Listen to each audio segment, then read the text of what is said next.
Hey everyone, so I got sent a wheel and pedals, so naturally I thought I would see if I could build a full-blown racing simulator using the Steam Deck. Huge thanks to CAMMUS for sending me the C5 wheel and pedals so I could test this out and get it working on Steam OS. Yes, this is fully working on Steam OS, well, except for the rev counter, which you can see stays as 0 on the dashboard, but overall, it's been working fantastically well once we got it functioning.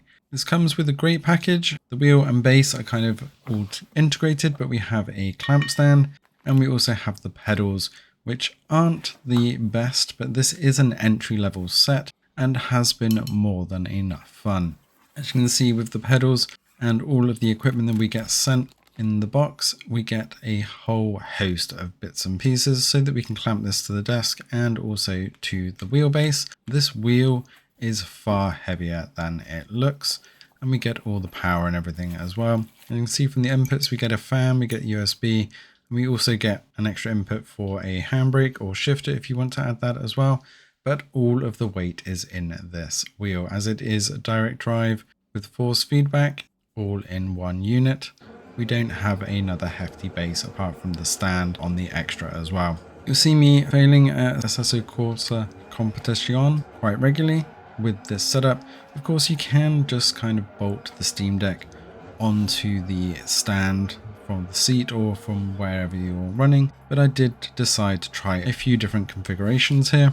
Of course, you don't have to go all of this effort. You can just clamp the wheel to a desk and then prop up the Steam Deck, or if you did get a Playseat, which is something I did try this out with, you can also get a clamp to hold the Steam Deck up in front of you. But because of the force of the steering wheel, it really is a little bit concerning sometimes with the amount of shaking that happens, whether you are confident that your device won't fall off. I did try a couple of different configurations, one with the Steam Deck, as you saw, just propped up in front, but I also got a portable table with the Playseat, which is a Playseat Active Fit, with the CAMMUS C5 pedals and wheel to attach all this to.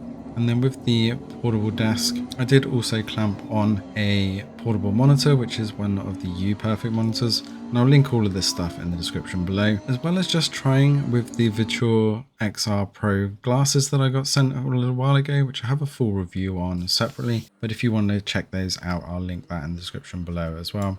But with the VITURE Pro, it's much quicker setup. Obviously, I could do this in 6 minutes. With a bit of practice, I think I could get this all set up within under 5 minutes. But there is a very immersive experience to be able to set up and run that with the glasses. But obviously, that is quite an expense just in itself. So if you have got a monitor or just want to use the deck itself, you can do that. Unfortunately, putting all this away is just as quick. As you'll see as I dismantle it all here, just as a quick test. Pretty much, again, around 6 minutes.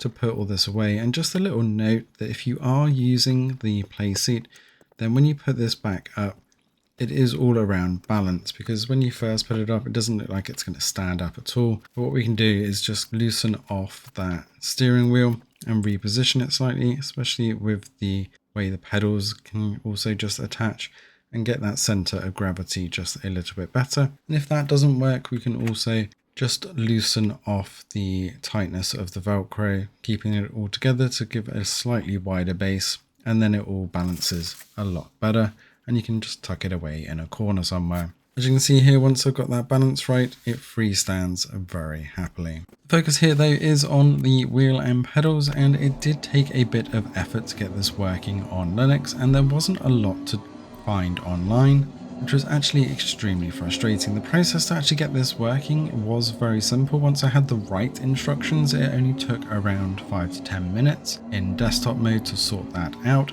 And a huge thanks to FK Tech, who I'll link his video in the description below, to the full guide and also the text guide of how to install the drivers on Steam OS so that you can get the C5 pedals and wheel working with that force feedback. Now there is some extra steps that you can get that rev counter working, but I didn't feel that it was worth it as it's very intricate and I'm not looking at the wheel when I'm driving anyway. One thing to note with the wheel is that when the drivers are all set up, it actually shows up as 3 separate devices, which is the wheel, the pedals and the wheel base. And in a lot of games, especially Assetto Corsa, you have to configure the right device for the right thing. So for the wheel, obviously you only want that for steering, and then the wheel base usually has the buttons configured for you to then add in all your shortcuts, as well as your gear shifts, as it's got paddle shifts on the wheel as well. And then also the pedals will just be for accelerate and brake. So you do have to configure each of those devices separately, and generally that does work fine. But because I was using a dock, it seemed that every time I restarted this, for Assetto Corsa Competition especially,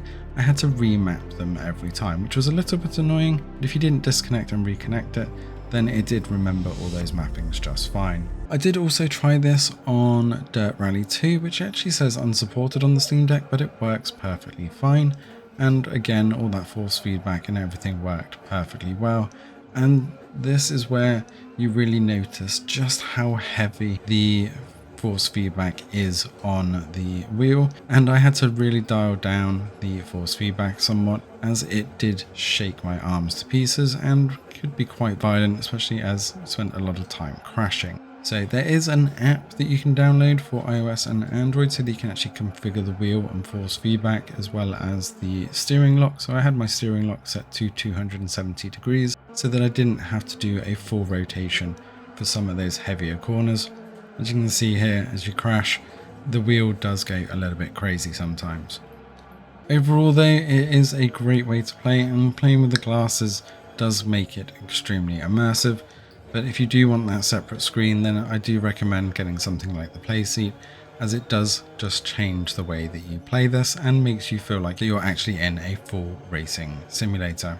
The CAMMUS wheel and pedals, as well as a lot of other devices on their site, are on sale with a special flash sale. Otherwise, they will be the standard price, but either way you can always get an extra discount using our code STG, and that will also give us a bit of affiliate commission as well.